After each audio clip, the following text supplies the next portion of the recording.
Hey guys, Sam here at NA Studios. Today I want to show you a trick on Logic Pro which eluded me for a long time. I want to be able to link two channels together so that when I change a parameter on one plugin, it will change it on the same plugin on the next channel. So in this instance, I'm going to do it on an EQ. I'm going to change the low cut, but you can obviously do this on any plugin that you want, and I'll show you exactly how to do that. As always, make sure you hit subscribe, make sure you click like on this video, plenty more Logic Pro tips coming up. Right, so what I've got here is just a really bog standard drum session, 6 mics, 2 overheads, 2 room mics, a kick and snare. Let's have a listen to how it sounds at the moment.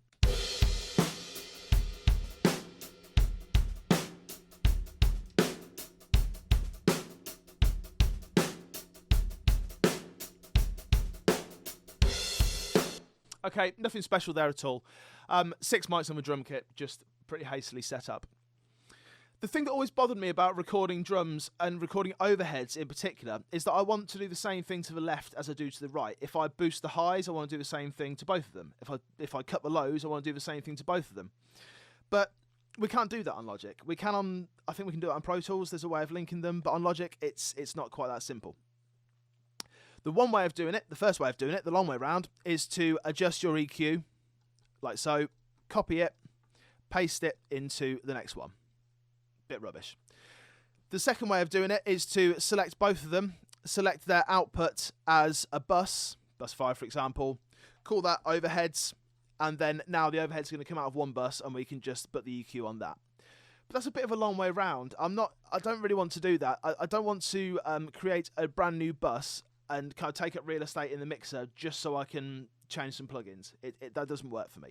So this way works, okay? So I've got a controller keyboard down here. Now, this is nothing special. This is, what is it?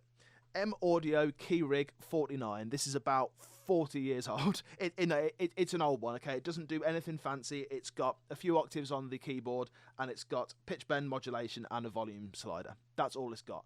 You can do this on a fancy pants controller, of course you can, but just so you know, you can do this on any kind of MIDI controller whatsoever. Okay, so what I'm going to do then is I'm going to go into my controller assignments. So I'm going to press Shift, Alt, K. There we go. Here's my controller assignments. So in this window, you can change it so that any input data, any MIDI input data, will change the parameter on a plugin, for example. So I can make it so that on my overhead hat side, the low cut can be affected by my controller keyboard. And I'm just going to use the volume fader just because it's easy. So what I want to do here is click Learn. And because the last selected parameter is low cut frequency, it will automatically select that. If I want it to be this band, then I can click that band and it will automatically say peak 1 frequency. But I want it to be low cut for now. And then all I'm going to do is I'm going to turn up or down, just move my volume fader. Okay, so we can see that that is working. So I can close these down. So I know now that this volume fader on my controller keyboard affects the low cut there. Well, okay, that's all very well and good, but you can only do it on one channel at a time. So I can do it on that one, I can do it on this one if I really wanted to do it on the kick. And that's cool to have the controller assignment, but if I select 2 channels, it doesn't do it, just does it on the first channel. So we need to be a bit clever about this. We need to go into the environment. Now, the environment is a scary place. I don't like the environment. It's really weird. It's great for MIDI stuff, I'm sure, but I don't do a massive amount of MIDI stuff. This is about as technical as I get with MIDI stuff in Logic. So it's a scary, scary place. But don't be put off. So I'm going to press Command and 0. I'm going to go into the environment. We need to do one thing in this whole environment. We need to go up to our overhead hats, which is here, and it looks like Logic 7. And we need to go on the arrow. And we need to drag that arrow over to the arrow on the overhead ride. So we've linked those 2 channels now. As you can imagine now, when I change that volume on one, oh, it does it on both of them. Brilliant. So we can just link those 2 channels. Now, there's one issue here. You might not want to do that every single time. You might not want to go into controller assignments. You might not want to do it every single time going into the environment. You can save this into your template. You can save these controller assignments so that they stay the same every time. So that's always going to be your low cut. And then you can save in your environment. You can save this into your template. All right, so that is a cool way to be able to change 2 parameters in Logic at once.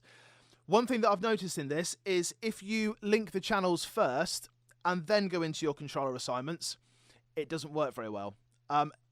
If you know why this is and you want to tell me, please leave something in the comments below, because I'm not entirely sure why that is the case, but for some reason it just doesn't work. So there you go. You can affect 2 parameters at the same time across 2 different channels. In this instance, I've done it on the EQ because it just means that I can change the parameter. I can turn it up, I can turn it down. It just makes it so much easier. So if I solo those 2 channels, I can affect it on 2 at the same time,